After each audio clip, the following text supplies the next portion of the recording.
తీసుకొని వెళ్తుంది. అలా తీసుకొని వెళ్తూ ఉన్న దారిలో తన గురించి అడుగుతుంది.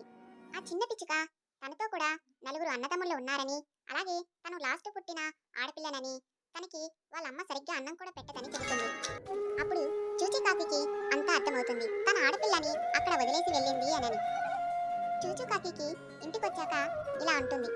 చూడు తల్లి, నాకు ఎవరూ పిల్లలు లేరు. ఉన్న ఒక పిల్ల కూడా చనిపోయింది. ఈ రోజు నుండి నువ్వే నా కూతురని అనుకుంటాను. మన ఇద్దరికి తినడానికి నేనే తెస్తాను. నువ్వు ఎక్కడికి వెళ్లకుండా ఇంట్లోనే ఉండు. మీ అమ్మగాన కనిపిస్తే నా దగ్గర ఉన్నావని నేను చెబుతాను. మీ అమ్మ వచ్చి తీసుకువెళ్లే అంతవరకు కొన్ని రోజులు ఉండు తల్లి అని చెబుతాది చూచు కాకి. ఆ చిన్న పిచ్చుక కూడా సరే అని చెప్పి అక్కడే ఉంటుంది. చూచు కాకి మాత్రం తనకి తినడానికి పళ్ళు తీసుకొని వద్దామని చెప్పి వెళుతుంది. అలా ద్రాక్ష పళ్ళు చెట్టు కనిపిస్తే ద్రాక్ష పళ్ళు కోసుకొని ఆ చిన్న పిచ్చుక దగ్గరికి వెళుతుంది.